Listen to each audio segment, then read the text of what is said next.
All right, so hello and welcome everyone, both in person and online. Thank you so much for joining us. I'm Charmaine Nelson. I'm a professor here at the University of Massachusetts Amherst. I'm a provost professor of art history, and I'm also the director of the Slavery North Initiative at this university. So thank you for joining us for our first ever Fellows Talk. Slavery North, what are we? So we are a new initiative at UMass. Initiative is the first step to becoming an institute or a research center. And we are a new initiative, as I said, designed to support and to amplify research and research creation, meaning art making, in the understudied fields of Canadian slavery studies and the study of slavery in the US North. The heart, though, of Slavery North is a fellows program through which we fund research and research creation by students, scholars, and artists from undergrad honors through both graduate degrees, MA and PhD, to visiting scholars and also artists. So please visit our website at slaverynorth.com for more information about upcoming events and also for our Fellows Call, which we're hoping to launch soon for the 2025-2026 academic year. So we welcomed our first cohort in September 2024. Four brilliant people are here with us on the ground. And every fellow during their fellowship will be obligated to give at least one public facing lecture during their residence. So this is the first of those public lectures. So I'm going to introduce our wonderful speaker. He's going to speak for about 40 minutes. And then we're going to open it up to Q&A for about 10 to 15 minutes until the end of our time at around, is it 1 o'clock that we end? Yeah, okay. So for those of you who are online, you can either unmute and unmic at that point and ask the question directly to Chris, or you can type your question in the chat and Emily Davidson, who's our Director of Research and Engagement, will be able to read that question out to Chris, okay? So I'll begin now with Chris's bio and then hand it over to Chris. So Chris Gismondi is a PhD candidate in the history department at the University of New Brunswick in Fredericton, New Brunswick, Canada, and a Social Sciences and Humanities Research Council of Canada awarded art history scholar and curator. He is a research fellow, of course, at the Slavery North Research Initiative at UMass Amherst in the category of PhD fellow. Okay, so I'll hand it over to Chris now to talk to us about slavery in Upper Canada. All right. All good? Okay. So thank you everyone for your presence, both here and viewers online, and also to future online viewers. Thank you so much, Dr. Charmaine Nelson and Slavery North, for your support. And a word that I will be using our terminology from the Archive of Slavery, and also as a little trigger warning for discussion of sexual predation within slavery. And as always, I'm humbled to try to share these narratives of survival and resistance, and we see you to these historical figures. And I want to begin with an epigraph from Toni Morrison's fiction novel, A Mercy, about slavery and settlement in 1690 New York. Here, an enslaved girl is trafficked into the temperate climate. When I arrived here, I believe it is the place he warns against, the freezing in hell that comes before the everlasting fire where sinners bubble and singe forever. But the ice comes first, he says. And when I see knives of it hanging from the houses and trees and feel the white air burn my face, I'm certain the fire is coming. While both indigenous and transatlantic slaveries existed in British North America and New France, Loyalist expansion after the American Revolutionary War entrenched slavery and colonial settlement in Upper Canada. The site has remained largely under-examined in Canadian slavery studies, with most recent scholarship in France, Quebec, and the Maritimes. My doctoral research unpacks the uniqueness of Northern slavery and resistance in Upper Canada, examining the impact of Loyalist slavery expansion on enslaved family life through a gendered and decolonial feminist perspective, with a comparative analysis in other slave minority demographic sites like the American North and Britain. Focusing on reproduction, family, and defiance, I extend the study of slave resistance in northern slavery, where bondspeople engaged in unique forms of resistance in quotidian ways.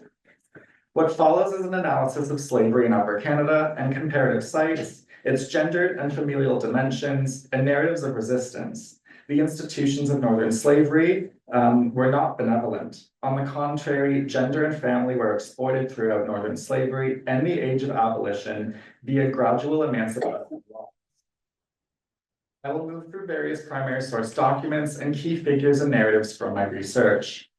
On the 23rd of March, 1793, a freed Black man and Revolutionary War veteran, Peter Martin, testified to the new sitting government of the province of Upper Canada about an unsettling event he witnessed.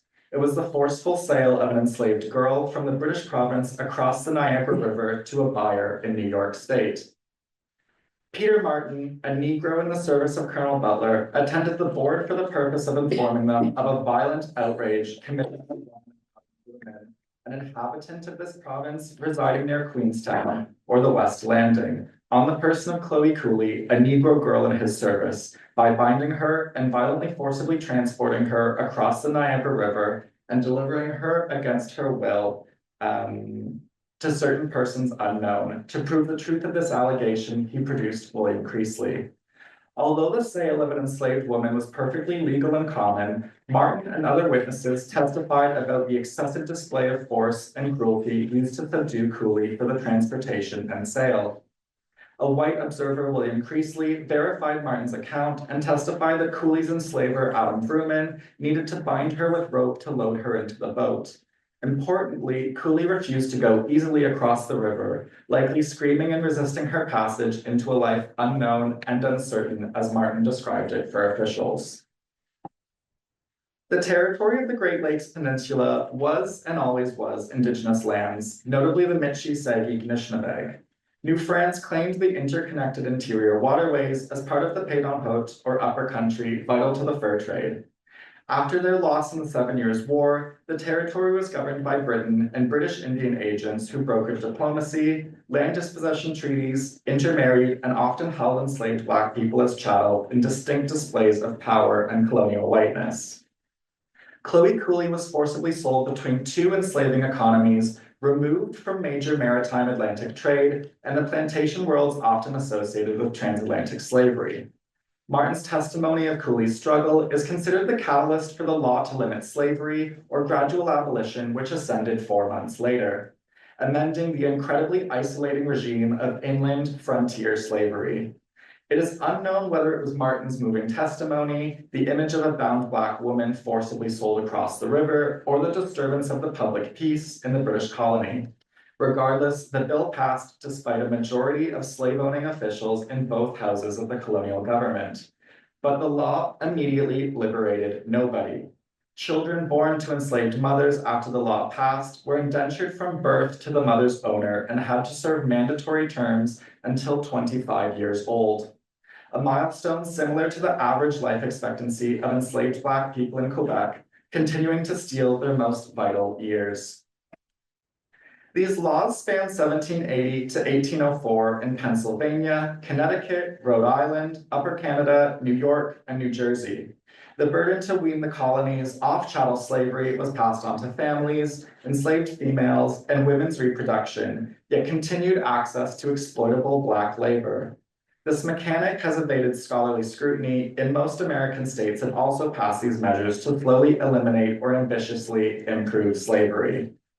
Paul Heck's 1804 will from Grenville, Upper Canada, left to his wife Barbary, Bet, my servant maid, to have and to hold till she arrives at the age of 25 years, and then she shall have her freedom given to her.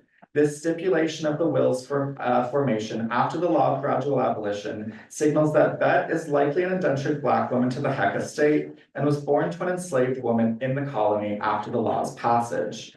Bet, bound to the Heck estate, would only receive her freedom after having her most productive years taken from her, transferred from Mr. and Mrs. Heck for their own livelihood and security. The Upper Canada Law allegedly initiated a period of cross-border sales like the one Cooley was subjected to. Enslavers in Upper Canada allegedly hedged their losses by selling their enslaved property to American buyers to return their investment.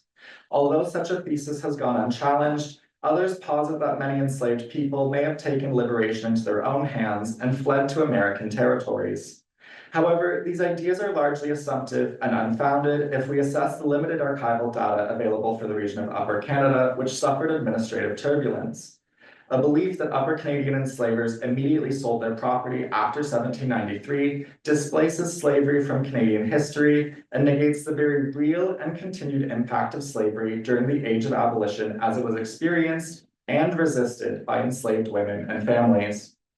But even before gradual abolition, enslaved women, their kin, and reproductive capacities were part of the marketplace of the institution of Northern slavery. Detroit, August 14th, 1784. I, Henry Bird, do declare that the wench Esther became my property in consequence of an article of capitulation of Martin's Fort, whereby the inhabitants and defenders agreed to deliver up their blacks, movables, and arms to the Indians as their property, on condition that their persons be safely conducted to Detroit.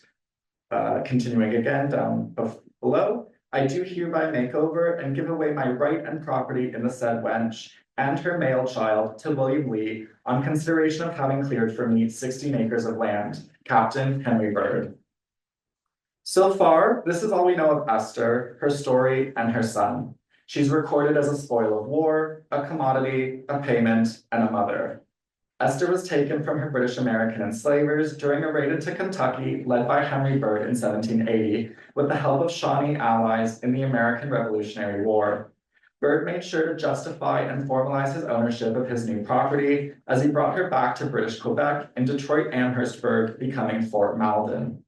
While Peter Martin got to transcend slavery through masculine military service in the Revolutionary War, female captives like Esther were reduced to bounty to plunder. The Eurocentric archive, populated by the white, elite, propertied men of history, records Esther in a mutilated, degrading, commodified, and deliberately unhuman way. Enslaved subjects like Esther were not treated or recorded as human, but in the archive as property. This glimpse into Esther's life reveals facets of the gendered dimensions of Northern slavery in the Great Lakes, systems of white enslaver power and representation, and the cooperation and colonization of Indigenous allies, and the backdrop of the American Revolution and Loyalist settlement. Esther was likely born in the American colonies, or may have survived a painful dislocation from her community and family in Africa or elsewhere like the Caribbean.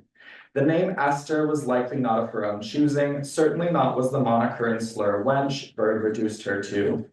The biblical connotations of her name as a beautiful queen of Persia may have foreshadowed her sexual reproductive potential. While she was initially recorded as a sole captive in 1780, 4 years later, the presence of an unnamed and unclaimed son and their payment in exchange for a land clearance ties together the exploited reproduction of Black women into larger processes of transatlantic kinship exploitation and settler colonial dispossession. These glimpses into Esther's life demonstrate how commodified reproduction, transatlantic and temperate slavery, settler colonialism, and conflict between white Euro-American fractions and their Indigenous allies were all interconnected on Turtle Island. On the exchange of Esther and her son as payment for land clearances to the freed Black settler William Lee, slavery historian Ty Miles notes that in the exploitative colonial world, quote, forms of property reinforced one another. Settler colonialism's greed for land and transatlantic slavery's impetus for Black reproduction were collapsed to northern frontiers where history has inaccurately been simplified and sanitized. While various Indigenous nations were sometimes allies in slave raids during imperial wars, scarcely remembered, some elite Indigenous leaders, mainly Mohawk and Haudenosaunee, became prominent enslavers themselves. So within my work, I try to center reproduction and family in Northern slavery and the age of abolition. Generations of scholars have dismissively cast off children and pregnancy as unwanted drains to the small outputs and institutions of Northern slavery. Yes, enslaved women's reproduction was legislated as part of this transitional process of freedom within gradual abolition laws. These laws and the known occurrence of natural increase or population regeneration in some areas like rural Pennsylvania suggest that slave minority enslavers were keen to exploit yet one more generation of labor through enslaved motherhood. So this study challenges our understanding of women and children in northern slave minority demographic spaces during the age of gradual abolition. And while data available for Upper Canada and the archive is severely limited, I suggest that the reproductive capacities and potentials of enslaved women became valued as enslavers were invested in growing their human property and domestic subsistence labor power. Of recovered Upper Canada slavery documents, 30 out of 46 pertain to enslaved women and girls. Rather than accepting that enslaved women's reproduction was discouraged ubiquitously as a hindrance to the small institutions of slave minority demographic slavery, gradual abolition and the skew towards documents of enslaved women recuperated from Upper Canada archives point out that this needs further scrutiny. The blanket dismissal of enslaver-driven reproduction in northern slavery may not be justified, and individual enslavers' motivations cannot be sanitized behind a veneer of temperate slavery's economic or demographic limitations. At stake is our understanding of children and reproduction in northern slave minority demographic spaces and an assumed or misremembered benevolence to the institutions of northern slavery. The female skew of the archive being assembled for Upper Canada contrasts other northern sites like Britain. We can hypothesize that slavery in both spaces filled specific labor roles needed and are responsible for the gender disparity and bias in records. British domestic slavery was overwhelmingly male, with only 24% of slaves in surviving church records being female. In parish records, 78 to 83% of known Black entries were male, and about 80% of all Black Britons were men, a statistic that increased in mariner port cities. Scholars of historical Black British experience speculate this disproportionate ratio had to do with the labor that trafficked them, such as navy work, captain servants, and other arduous roles.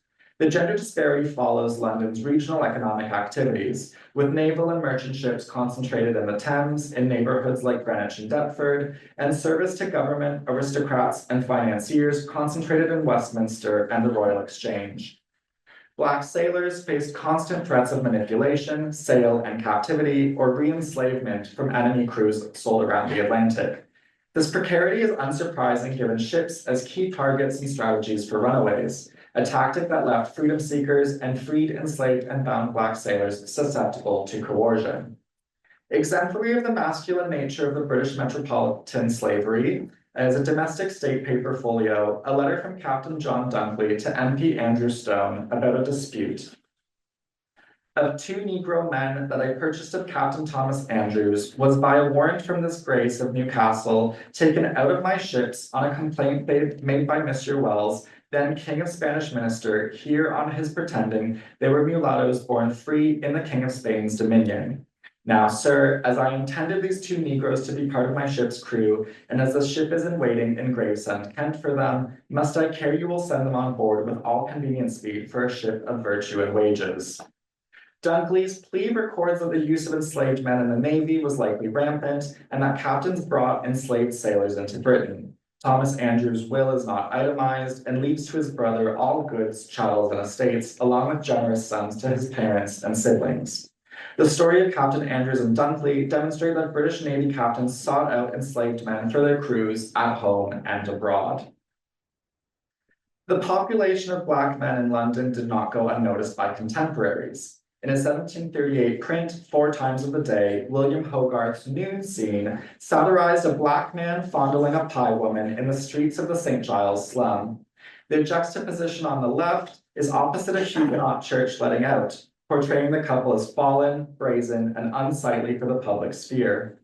The woman's exposed décolletage without a kerchief for modesty, and her status as a street vendor marks a Black man by association in the slum. The pie she holds is tipping, mirroring her precarity and virtue, but the gravy flowing from the pie's steam vent is also likely a crude, sexualized visual metaphor. It is unclear whether he is enslaved or freed, but his gold earring, complexion, and tight curly hair signal his proto-racial difference. Hogarth raises to viewers the class status of Black people in London, and through satire disparages Black masculinity and its supposed predations. The scene of a London afternoon includes the black man's public courtship of the pie vendor, an act constructed to be read as inappropriate and a humorous trespassing of white femininity. Fears of miscegenation were part of the Somerset ruling in 1774, worried about planters importing their enslaved servants, as columnist William Davy cautioned, quote, "I don't know what our progeny may be, I mean of what color."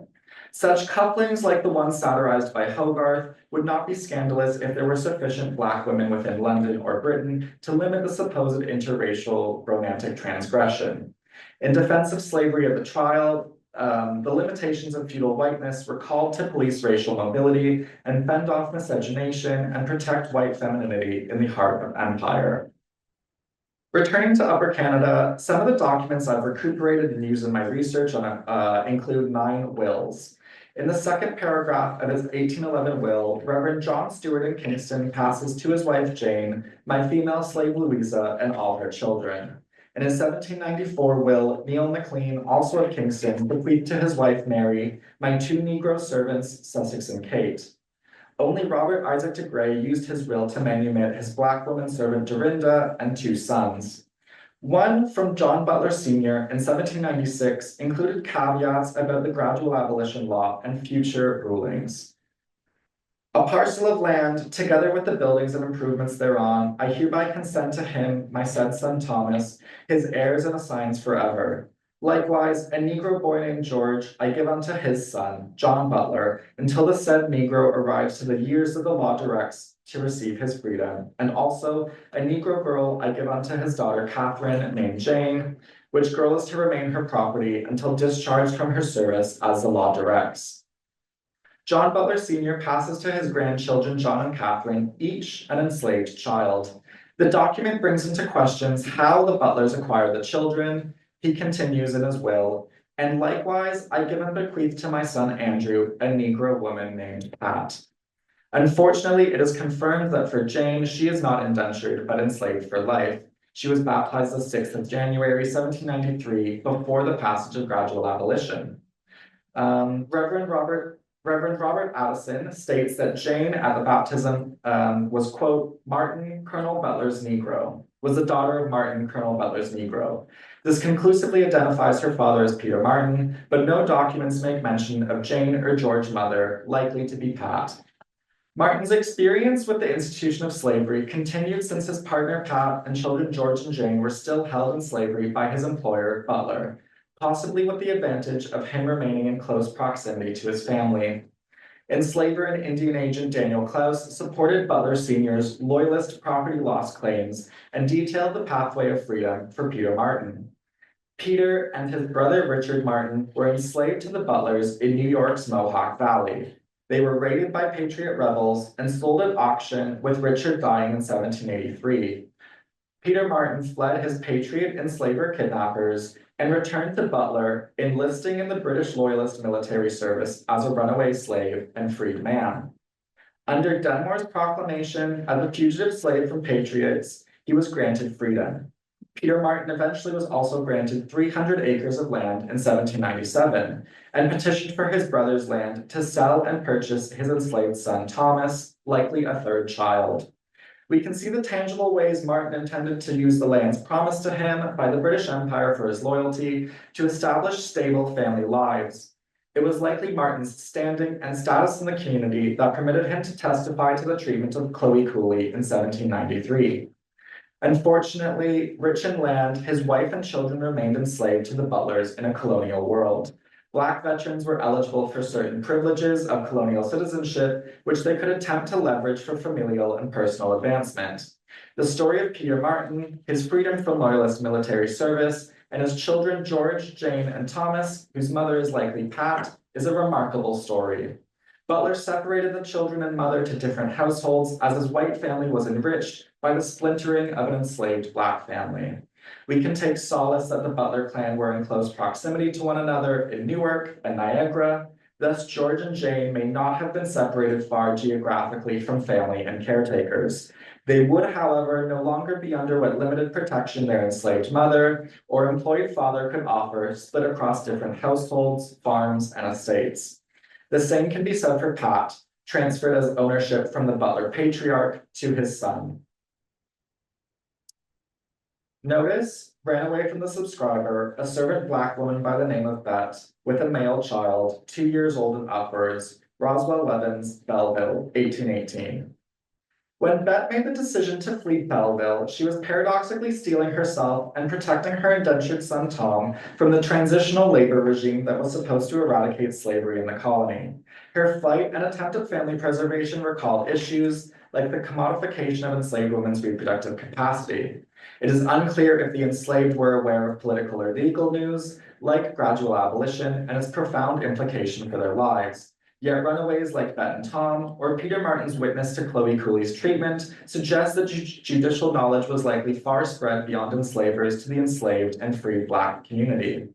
Although my intention for this larger project was to focus on enslaved mothers' resistance to gradual abolition, limited availability of archival data, and monumental gaps in print collections mean that Bet and Tom are a sole case study.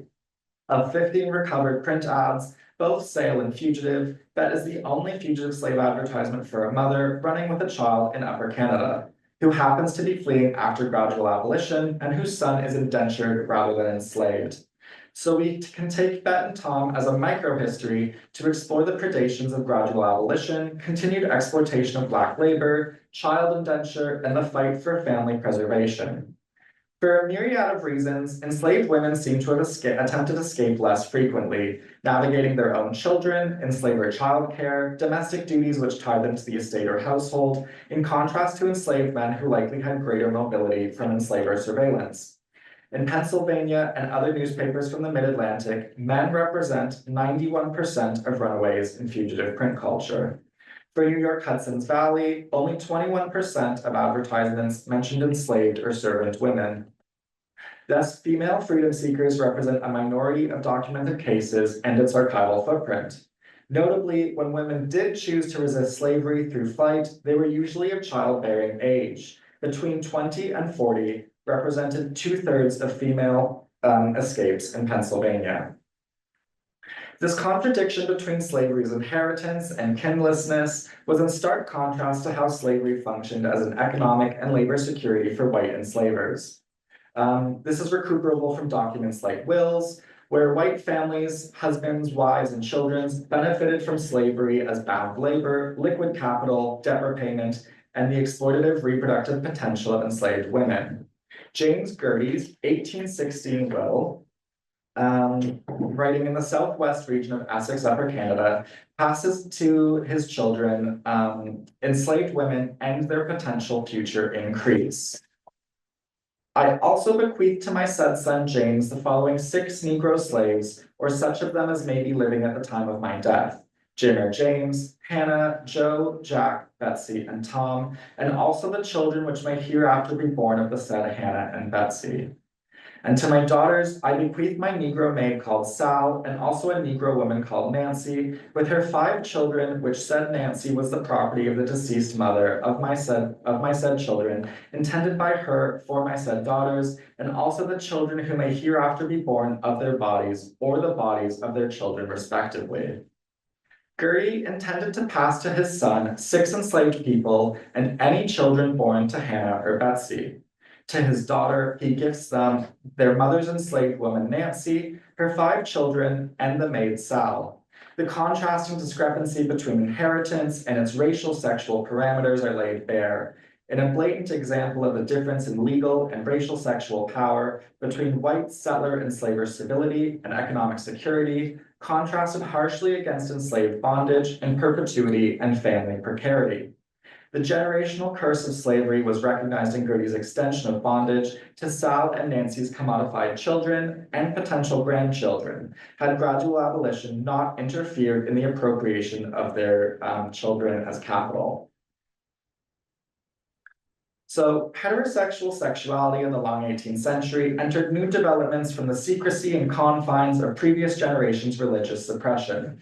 Thinking around sexuality flourished in Western scientific pursuits of generation, in line with botany propagations, anatomy dissections, and livestock management. As well, an increasingly public sphere of secrecy was found in conception advice for married couples, midwifery manuals, midwifery manuals, literary and pornographic erotica, and venereal disease management. Theories about reproduction and generation were one, the preformation thesis, that living things grew from minute and formed versions of themselves, or the epigenesis, an unfolding of sequential parts and processes of growth. These scientific developments were disseminated in Europe and cities of the Americas, yet new findings were inaccessible to most, and understandings of the body varied drastically by region, class, literacy, cosmopolitan connections, and folk practice. While African women would have had their own indigenous conceptualizations of pregnancy, their bodies, and family, the Black diasporic populations of temperate and northern slavery were mostly Creole with birth or lived experience in the Americas. This is not to say that African or Black diasporic conceptions of the body and care were not passed down and preserved, but concerns naturally arise for enslaved girls and women about who, if anyone, taught them about their bodies, their potential, and ways to resist pregnancy and assault in an exploitative and abusive institution like slavery. The rental advertisement for Chloe here in Niagara, or the enslaved woman Sal, also in a Niagara tavern, are particularly startling for their sexually exploitative and predatory potential in the alcohol-fueled military frontier and fur trade region. How does a Creole-born enslaved girl learn to care for and protect herself, particularly when isolated from family, kin, and community, which was common in northern slavery? The exploitation of Black children as indentured laborers has been identified by American scholars like Sarah Grongstatter and historian Crystal Webster. The fugitive slave advertisement for Bet, published by Levins for her retrieval in Belleville 1818, was not their first record in the archive of slavery. She is recorded in a bill of sale for herself and her son from March 1812. I have this day sold for the consideration of £40 to me in hand, paid by William H. Walbridge, my Negro woman Bet of about 25 years of age, and her infant child. The Vermont loyalist Joseph Keeler, then residing in the Cramé-Colburn area, sold Bet and her infant son to Walbridge. Keeler had been a successful businessman, including a sawmill, flour mill, woolen mill, distillery, and general store. These successful entrepreneurial families of Upper Canada, alongside domestic and import merchants, may have been the most likely enslavers and slave traders in Canadian contexts. If Bet's age of 25 was accurate, her birth around 1787 likely meant she was born to an enslaved woman in Vermont. Her son Tom, on the other hand, was described in the fugitive slave advertisement from 1818 as about 2 years old, but included in the 1812 bill of sale where he is described 6 years prior as an infant. These discrepancies with enslaved people's ages and approximations are common in documents from the Slavery Archive and make piecing together family more difficult.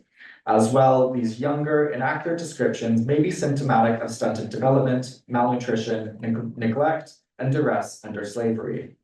Tom, however, was conclusively born after gradual abolition and involuntarily indentured until 25, rather than enslaved for life like his mother. Tom's document trail continues and also demonstrates that they were likely recaptured after their flight. Joseph's brother Eli Keller writes an assignment of a slave for the mulatto boy named Tom in 1824. The document states that Tom still has 10 years of service with his indenture and referred to the laws of the province made concerning the children of female slaves to continue until they attain the age of 25 years. Keller transferred the terms to William Bell of Thurlow, about 6.5 kilometers east of Belleville, to instruct and use him for the price of $75 or £16 5 shillings. At the time of the sale, at the time of Tom's indenture and sale, he's 15 with 10 more years of bondage. This puts the birth of Bet's mixed-race son conclusively around 1809. The father and circumstances of Bet's son needs to raise suspicion like other enslaved women birthing mixed-race or unclaimed children. Apart from sexual predations onto Bet by enslavers or other surrogates of abuse, we may consider if Bet was discouraged from formal partnership or marriage and found a clandestine relationship of her own choosing. Bet and Tom were likely an example of what Crystal Webster demonstrated as the unfortunate occurrence of geographic separation through indenture.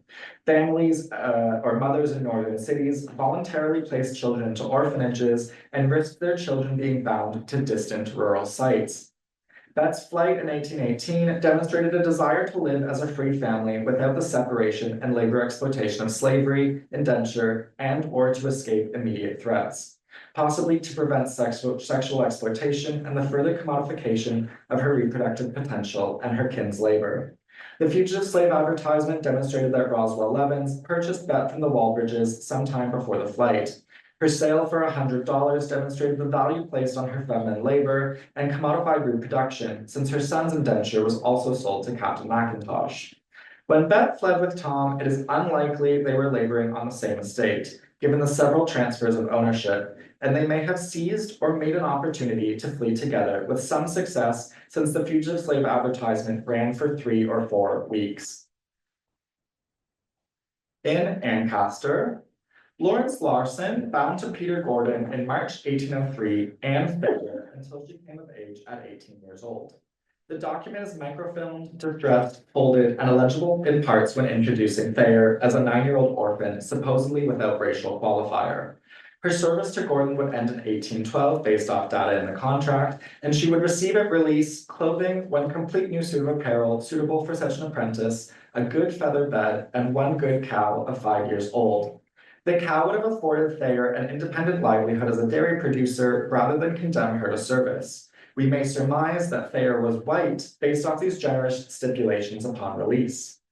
In contrast were the exploitative terms of Black indenture and the assumption of arduous work for Black laborers. In January of 1810, merchant and slave owner Jean-Baptiste Rousseau and John Jackson bound to Elijah Secord, the orphan Negro child of the age of 5 years old, Eli Brackenridge, until he turned 21. Secord was stipulated to supply drink, apparel, washing, lodging, and all other things useful for such an apprentice. At the end of the term in 1826, Secord was obligated to give Brackenridge a new suit of wearing apparel, coat, waistcoat, overalls, hat, shoes, stockings, and suitable linen.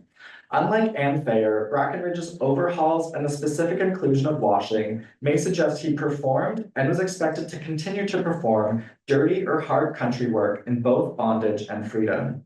The term of Bet's son Tom's indenture differed from Brackenridge in that no material or money was to be supplied at manumission, just sufficient meat, drink, apparel, washing, lodging, and all other things needful or meet for an apprentice during his service.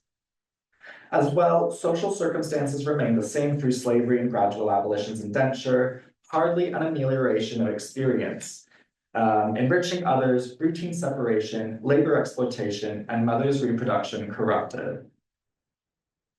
The possibilities for resistance like flight were always possible. The architectural blueprint, plan of the premises of Mr. President Russell, was created by military engineer Lieutenant Robert Pinkerton, dated October 1797. It shows the proposed estate and ground with a detailed floor plan and legend. The exterior facade was likely in the orderly and symmetrical Georgian style, in the other image you have here. The only trail on the plan is labeled Road from Fort George, the British military post at Newark, Niagara.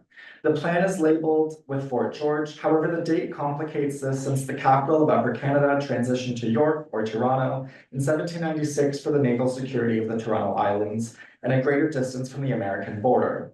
So Russell did take residence in York at an estate called Russell Abbey. It's possible that the plans were drafted for the Niagara area and partially used when moved to the capital, or Russell maintained a residence in Newark. The living accommodations of enslaved, indentured, or hired servants varied greatly within northern slavery depending on the enslaver and their property. From attics or garrets, outbuildings, purpose-built family cabins, cellars, or adjacent rooms to the enslaver, it is difficult to ascertain where enslaved people found repose, if this location varied, and how they negotiated privacy with comfort. It is possible that Russell's enslaved laborers, Peggy, Jupiter, Millie, and Amy, lived within or outside the main residence. As well, Peggy's partner, the free man Pompadour, may have been allowed to reside, or his permitted presence may have been weaponized by Russell as a means to control Peggy. For Peggy, Amy, Millie, and other enslaved women who sought freedom through flight, they tested the limit of their enslavers' quote, geography of containment, according to American historian Stephanie Camp. Although writing about plantations, she attests that enslaved women experienced the limits and control of enslaver geography in, quote, especially intense ways, because most of the work that took bondspeople off the plantation was reserved for men. We can extend this to temperate slavery, houses, homesteads, and frontiers, where women were likely tied to estates through domestic labor, candles, soap making, preserving, laundering, gardening, childcare, and animal husbandry demands. However, given Peggy's frequent misdemeanors or petit ménage, like the month of respite she took in September 1803, evidenced by the ad reprinted later that month, this is unlikely that she took sort of Russell's transgressions easily. Maybe Pompadour and Peggy escaped to the farm plots north of York or the brush and woods beyond, since they had little privacy or time together in Russell's estate or the Abbey home. Uniquely, the separated Russell farm plot in York likely allowed the enslaved families some permitted mobility to travel to labor in the field north of the York settlement. Together, these considerations make Peggy's 1803 flight even more remarkable and telling of a microcosm of a power negotiation and a reclamation within temperate slavery. Scholars of slavery need to leave space for possibilities of sexuality and pleasure for the enslaved with chosen partners outside of the exploited generation of slavery. What gender studies scholar Trevor B. Lindsay and Jessica Marie Johnson theorized, quote, to have erotic sensations was to steal bodies back from masters. Stephanie Camp notes that enslavers assumed or asserted the extent of their power over the bodies of the enslaved. Thus, despite planters' tremendous efforts to prevent such escapes, enslaved women and men sporadically, quote, slipped away to take pleasure in their own bodies. Through family reunion, romantic rendezvous, escaping enslaver predation, or the solace of repose after a day's labor, we can imagine the ways Peggy, Jupiter, Amy, and Millie likely used outbuildings, gables, attics, or cellars, the farm plot north of the settlement, and even the wilderness beyond to steal for themselves moments of varying pleasure. While Upper Canada's regime of isolating frontier slavery is unique, enslaved laborers also offered an air of refinement and civility to their enslavers in a variety of services and rituals. Many loyalist settlers and others to the colony had different connotations and experience with slavery, class, performance, and dress. The sale ad for a woman who understands well ladies' hairdressing signals the refined practice of caring for wigs, pieces, powders, plasters, and pomades in late 18th century hairstyling. An artifact like the combing jacket from Kingston, Ontario, may have been such a garment used in a ritual of performative civility and social preparation. This, adorned with silk ribbon and fine lace making, a colleague identified as possibly Irish in origin, is a tool that the enslaved might have been expected to perform both hard country work and genteel service. As well, turning to material culture complements the limited archive and invites us to think of the ways bondwomen and enslaved laborers interacted, cared for, and labored on such objects. Jarvis's military breeches were possibly made and certainly mended while already in Upper Canada, and the continued maintenance of his military coat surely fell to the enslaved hands of Phoebe, Kitty, Sussex, Henry Lewis, Moses, an unnamed female, and unnamed man, who would have contributed to the lives of their garments. The care of garments, laundering, washing, cooking, ironing, and mending were so intimately tied to women's work and slavery that attention to such practices and its traces can and should illuminate a feminist lens on art history and Northern slavery. Furthermore, heritage and material culture collections need to continue critical reflections into unearthing stories of slavery and colonialism within their purview. So, debunking the myth of Northern slavery's benevolence, I want to examine how gender and family were exploited through Northern slavery and the Age of Abolition via gradual emancipation laws. To wean Upper Canada and other Northern colonies, enslaved women's reproduction were legislated not to produce slaves, but indentured servants. Gradual abolition placed the burden of slavery's decline on enslaved Black women's reproduction, Black families, and Black child indenture. Rather, flashes of the enslaved's everyday tenacity and bravery exist in a hostile, unfinished, and intentionally partial archive that needs to be complemented by interdisciplinary sources and visual print material culture. My research thus tries to dispute generations of scholars of Northern slavery who cast off reproduction as an unwanted drain on the relatively small institutions of slave minority demographic slavery. Enslaved women's reproductive potential and indentured childhood were legislated as a transitional process to freedom in many Northern slavery sites. And this challenges our understanding of women, family, and children in Northern slavery. spaces during the age of gradual abolition, and we should highlight and honor their stories of presence and continue to think about their brave acts of resistance. Thank you. Thank you so much, Chris. That was a wonderful and rich lecture that you provided. And I just want to point out to everybody here that Chris is coming to us with the background in our history. And I think you can see that in the richness of his objects of inquiry and the documents and the art and visual culture archive that he's exploring. Maybe I can throw out the first question and let people jump in right away. And then I know Emily Draco has one right away.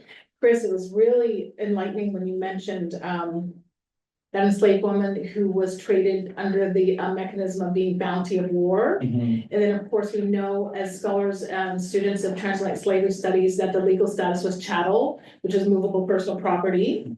And then you also use the term, I think, liquid capital. And I'm wondering if you could illuminate or think out loud with us about, theoretically, would any of those three categories, bounty, liquid capital, chattel, have mattered or meant anything for the enslaved and the experience of those three terms? So the woman with bounty then, would that have opened up like something for her or not that was different from her being labeled her whole life as chattel? Yeah, I mean, it's interesting, at least in Northern slavery and sort of more broadly, especially for Northern slavery, the American Revolution was such a time of turmoil. I think people were really concerned. You have patriots and loyalists raiding Black enslaved chattel from each other. So I think the war, some people did take it as a time to sort of use the confusion and run away for freedom, go join the other side, for example. But I think it was a really tumultuous time and something that people were really concerned with. As well, similarly to plantation slavery, whenever someone dies, you're like, shoot, is my family gonna get separated? Do I have to move somewhere else? Am I gonna be forced somewhere else? So I think whether you're bounty or liquid capital or debt repayment as a sort of chattel property, that precarity for your family and kin is just ubiquitous. And I have examples from British wills and Canadian maritime wills where, for example, the will says, sell my enslaved servants to pay off my debts, or sell these people and put it in trust for my children or something. So there's ways that sort of these high finances are playing into the property status of enslaved people, but always again to sort of enrich the white family. Okay, thank you for that. And before we move on, if Emily Draco still has a question, her hand is gone, does we still have, but I just want to say before I forget that I have to thank always Mellon Foundation for the funding that made Slavery North Initiative possible. So thank you so much always to the Mellon Foundation for your support and encouragement. Okay, so anyone else in the room, please feel free to jump in. Emmanuel, yeah, okay. Yeah, you talked about child slavery, those children. Yeah. And I was thinking, were they given some little special treatment because they were born on site or they were born in the family? Yeah. And then if the enslaver had other children or their own children, I felt that they would treat them with some extra maybe like favoritism because they were the same age with their children and they would grow up with these children. So is there any way that they were treated a little bit fair? And perhaps you just say your name and who you are as well, and everybody who asked the question. Yes. So. My name is Emmanuel Nkuranga. I am a GA for Mr. Chris. Yeah, you're a TA. Yeah. And you're a master's student Yes, I'm a graduate student. in the history of art, and I'll help them. Yeah.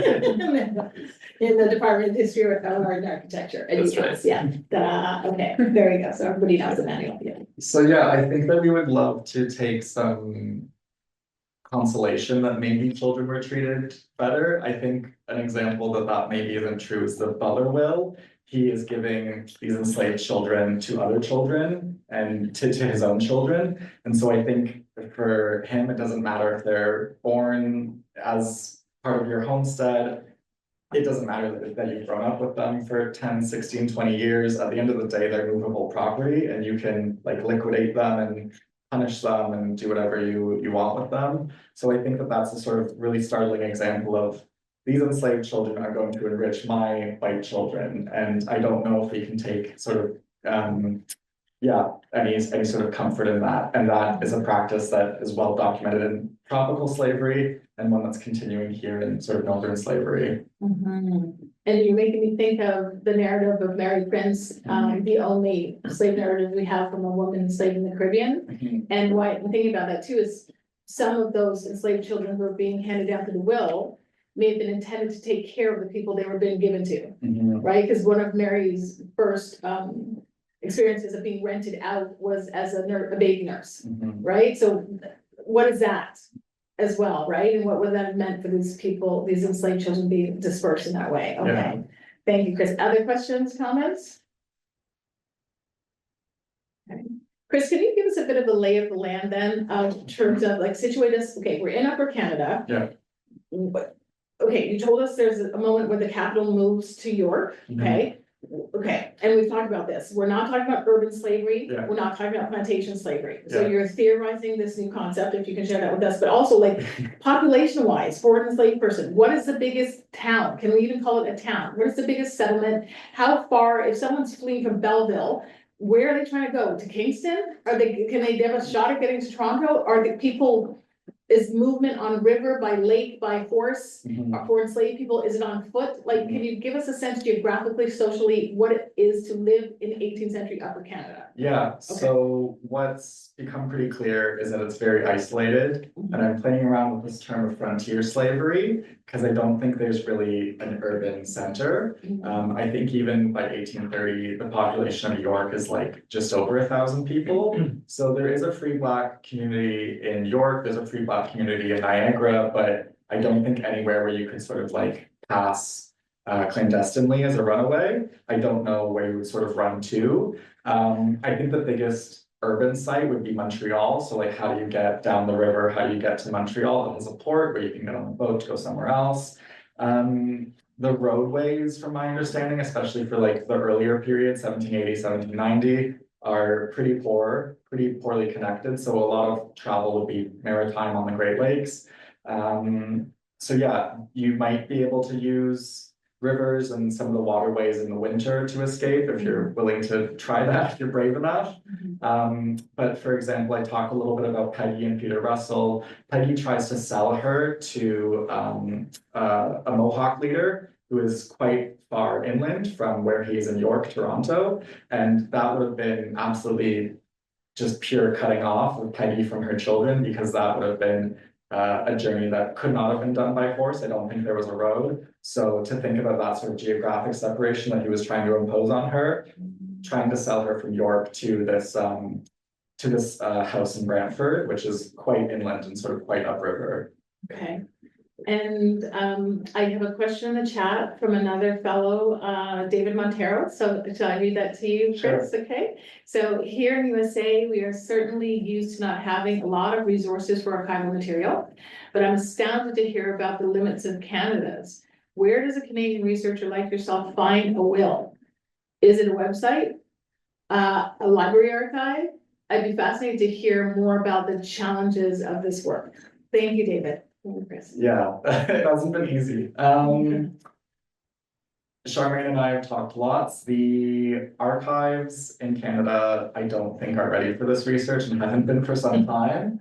Wills especially, I think many of them are microfilmed, which is a pain, but at least they're sort of accessible and protected. But they are cataloged in such a way that I think is good for genealogical research. It is not good for slavery and sort of other different topics. So they're sort of microfilmed on big reels. The date range is like 1790 to 1850. So trying to find sort of earlier wills is very difficult, super tedious, and definitely I think there's more out there, but it's really a tough process to go through. Other archives like in Quebec are a bit easier to sort of navigate, I think. Charmaine's talked about you can go into like a notary and see the wills, the bills of sale that he's notarized. That doesn't exist in Upper Canada. I think it had pretty sporadic access to judicial and legal structures and institutions. So there isn't an urban settlement. There isn't, I think, a lawyer or solicitor around for a lot of the time. So I think access is pretty pretty spotty, and then sort of the records are more so geared towards land records, ownership, and I think genealogical research than anything that is sort of helpfully signposted or keyword searchable for research like this. But a lot of looking, a lot of patience, get to know the archivists, ask questions because they know their collections best. But yeah, it's certainly not easy, but it doesn't mean it's not worth trying. Excellent, just questions in the chat yet? Okay, so I just want to make a comment and then ask you to comment on two things. So first of all, when you're talking about that will where he was like, not just, I bequeath these women and their fertility and their children and their children's children, it's like, okay. So I'm thinking, of course, we know this is scholars translate slavery, that of course you go in knowing that you purchase a woman because you can exploit her fertility and you get to keep the children, right? So it opens up and incentivizes rape and sexual coercion. But that will made me think, this is like the equivalent of today's 401k and RSP. Like people are doing succession, like estate planning through the bodies of other human beings. Seriously, that's what today we think about in our pension plan at UMass, sign up for 401k and put 5%, like seriously. This is so I wrote down white wealth creation as colonial economic exploitation or colonial financial strategy, strategizing about capital accumulation through the bodies of these women. Like, I think we have to go back and think, because that will, Chris, is just like, takes it to another level. Really, it's just usually that first woman's body, let me talk about that. Okay, but this one is, I think it makes my head spin a little bit in terms of how deliberate this was in terms of white capital, transgenerational capital accumulation. But my question for you is, did you find any evidence of how enslaved women were actually treated during pregnancy, during birth, and during postpartum? And if not, where do you think we have to look to get that? Because if in this frontier, whatever, where's the next Black woman to come and help you? Where's the midwife? Are they going to let a doctor come? Is there a doctor? And then you have these horrific stereotypes of Black insentience, like she doesn't feel childbirth, so leave her alone, right? Okay, so that, and then also your wonderful point about showing us that lacy garment and saying, okay, listen, Black women would have been making, cleaning, fabricating, all this stuff, plus go milk the cow, go pick the corn, go pick it. So have you found evidence of then, obviously they have this abundant knowledge and skill. They're going to use that when they run away. So have you found any evidence of how they mobilize those tremendous skills when they flee and seek freedom? Because that's not the skill sets of the domestic enslaved or the field slave of a Jamaica, for instance. You're either or. You're not doing both, right? So do you have any insights on any of those? In terms of sort of birthing practice, rest, postpartum, I have not found anything about that.